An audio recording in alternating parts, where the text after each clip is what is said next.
What is going on, everybody? I am back today to talk about a film sequel that I just talked about the original film recently, and that film is The Wrath of Becky. And if you watched my review for Becky, I really enjoyed that movie. I thought it was a lot of fun. I thought it was overtly violent. I thought Kevin James gave a really great performance that was really out of character for him, and it took me by surprise.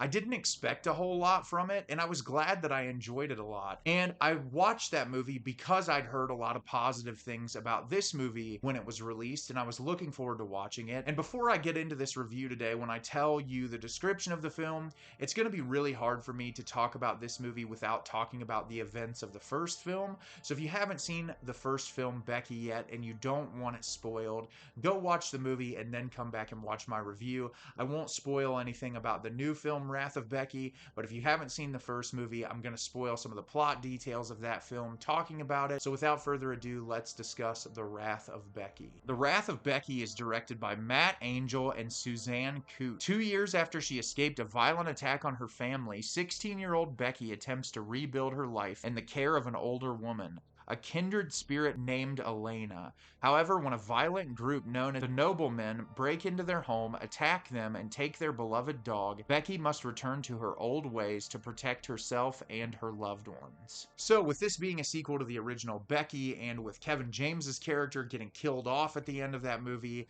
her father dying, you kind of wonder what direction this movie was going to take, and I was really interested to see if this movie would hold up as well as the first film.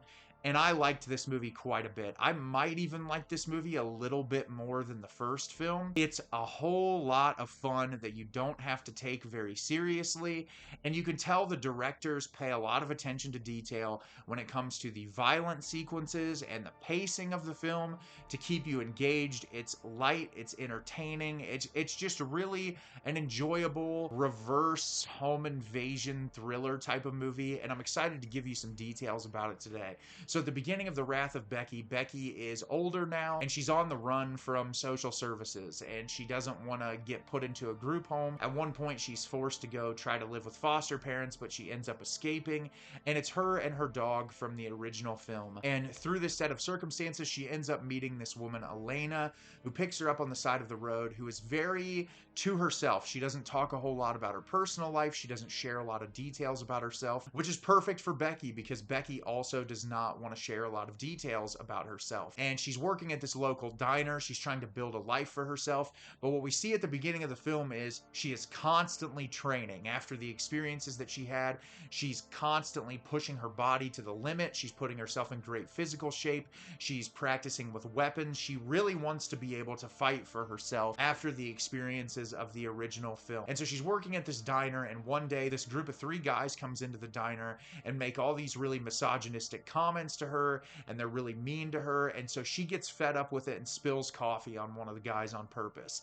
And those guys end up following her back to Elena's house, and they end up kidnapping her dog. So in the movie, she decides, I'm going to get vengeance for this. I'm going to get my dog back. And so the entire film is Becky goes on the hunt for these guys who we come to find out are essentially like a Proud Boy organization. They're super right-wing conservatives who are planning on doing an insurrection at this local government thing, and they're planning on trying to kill a senator who is a person of color. And so when she finds out that information, it fuels her fire even more to take out these guys one by one. So as I said, this movie was a lot of fun. I really enjoyed this a lot, and I think this movie takes itself a little bit less seriously than the first movie did, which is something I really appreciated. There's this level of dark humor in this movie that I think elevates it above the original film, because there were humorous moments in the first movie, but this one there's a lot of intentionality. There's voiceover narration from Lulu Wilson's character Becky, and I think that adds to the film. There's also these like sequences that play out in her head that I really appreciate a lot, that just add a level of darkness and comedy into the film. And the film takes a little bit longer to get going, but I think it does a great job at building up character dynamics with these new characters that are introduced to provide a deeper level of emotional depth when it comes to why her revenge is taking taking place in this film. And that's something that I really liked a lot. They spent a lot of time building that up. And the violent sequences in the tail end 45 minutes of this, it's just nonstop. It really, Becky gets to this place where they're at, and it's just like take them out one by one. The lead villain in this movie is Seann William Scott, who, similar to Kevin James, plays very out of character, and he does a really great job in this. He's very menacing.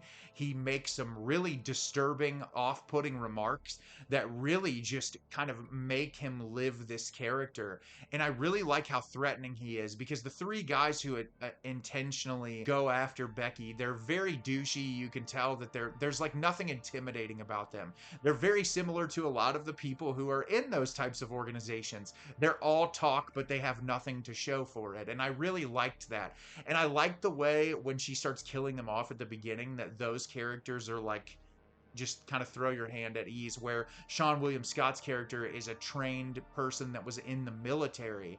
And that's where the threats start really building up, are for him and the guy who's there at the house with him. The way they add stakes into the movie by what Becky does to kind of draw his attention and to get them to come out of the house. Because as I said, this is a reverse home invasion film. So comparatively to before, where Kevin James's character comes to their house and breaks in, she is essentially luring them out of their house. And I thought that was a cool little flip on the film to do something really different and approach it differently.